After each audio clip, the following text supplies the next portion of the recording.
Haleluya, haleluya. Bwana Yesu asifiwe, Bwana Yesu asifiwe sana. Nikiwa katika tafakari fupi, nikaona nije mbele yenu tena kwa ajili ya kukumbushana masuala ya ufalme wa mbinguni, kwa sababu duniani sio mahali petu, sisi ni wapitaji. Mahali kwetu ni mbinguni. Kwa hiyo wakati tunaishi duniani, lazima tujiandae kwa ajili ya maisha yale ya milele, maisha katika ule ufalme wa mbinguni. Nimekuwa nikisoma katika kitabu cha Luka sura ya 8 mstari wa 16. Luka sura ya 8 mstari wa 16. Hata mtu akisha kuwasha mshumaa wake hauweki mvunguni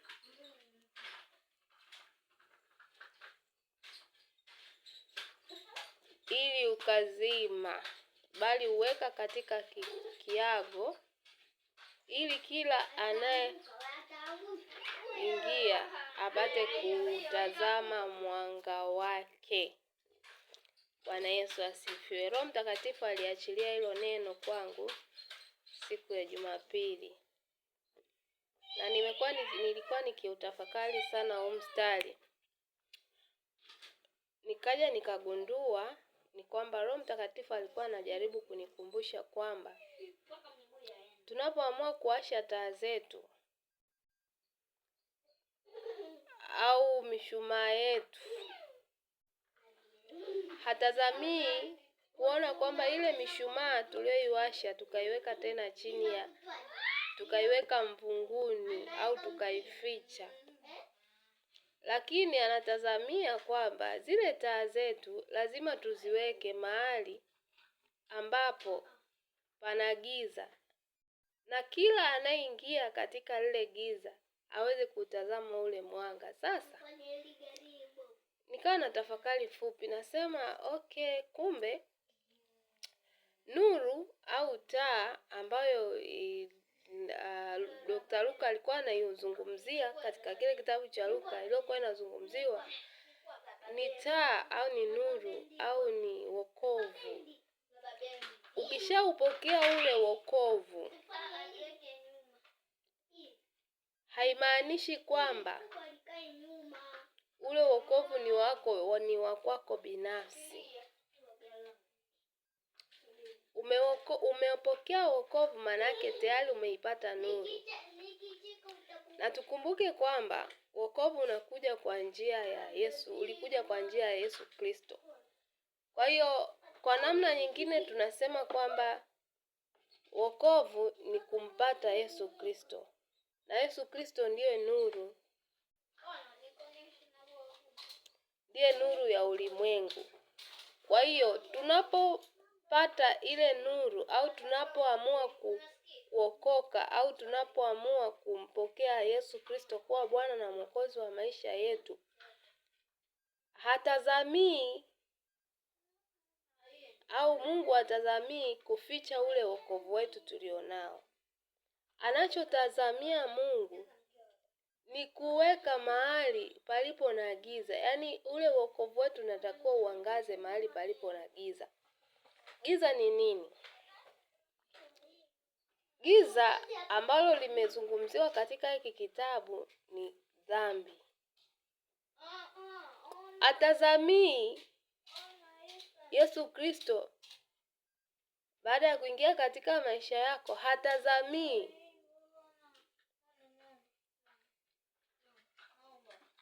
ukae mahali palipo na dhambi alafu usiangaze.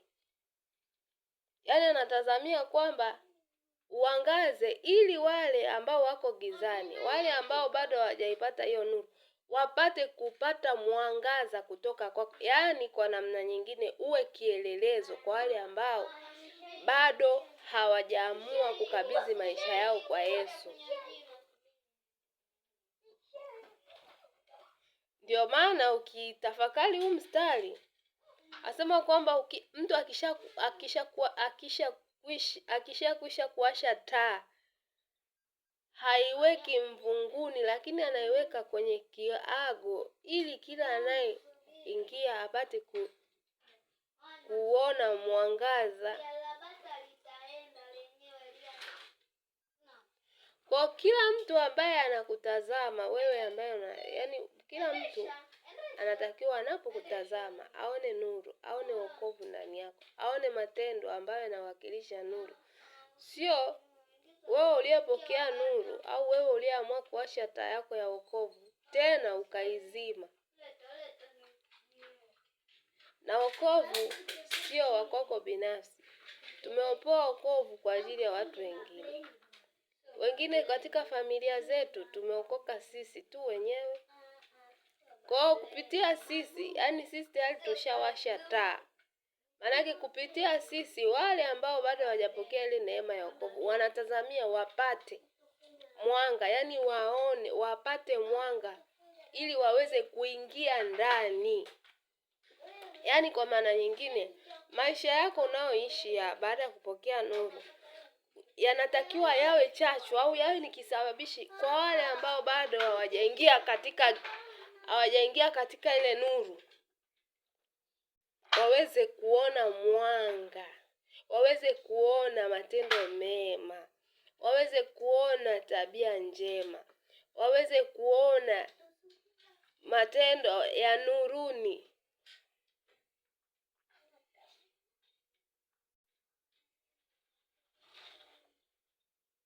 Wakishaona au wakishapata mwangaza kutoka kwako, basi itakuwa ni rahisi sana na wao kuifuata ile nuru na kuingia mahali pale.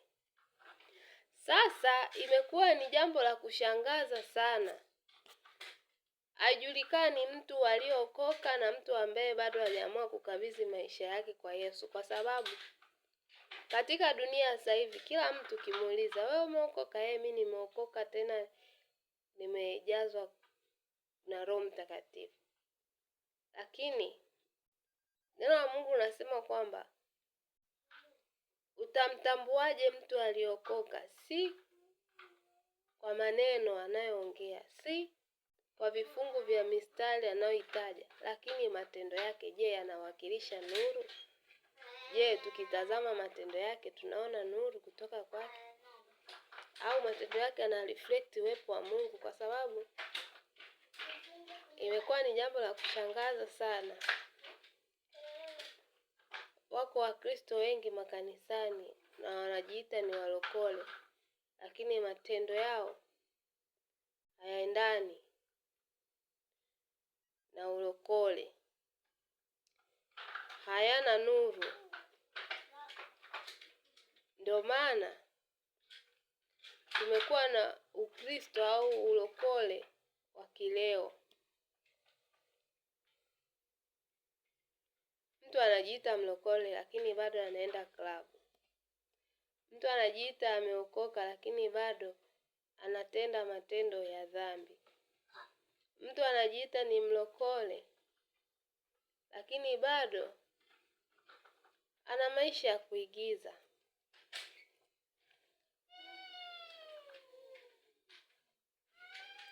Neno la Mungu linasema kwamba Mungu hazihakiwi. Na wote waliojaribu kumdhihaki Mungu tunaona matokeo katika maisha yao. Tunaona Yuda alikuwa ni mwanafunzi, alikuwa anatembea na Yesu kila mahali, lakini kwa tamaa ya mali aliweza kumdhihaki Mungu na aliweza kumdhihaki Yesu, akamuuza kwa vipande vya hela. Matokeo yake tunaona alijinyonga yeye mwenyewe.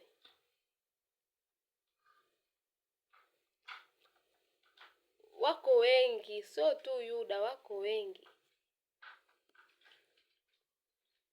Kwa hiyo hakikisha wewe ambaye umesema nuru taa yako inawaka na ing'ae kila sehemu. Ukikaa gizani, basi nuru na ionekane. Wokovu wako ukawe nuru kwa wale watu ambao wako gizani, ili na wao wenyewe wakishaitazama ile nuru, wakiona, wafanye uamuzi wa kuifuata. Sisi sote tumeokolewa kwa neema ya Mungu.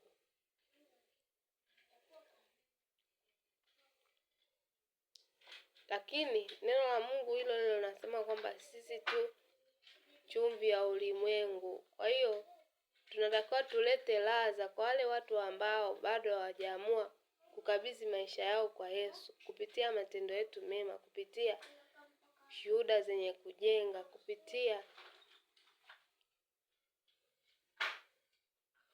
hata semi zetu zimwakilishe Kristo.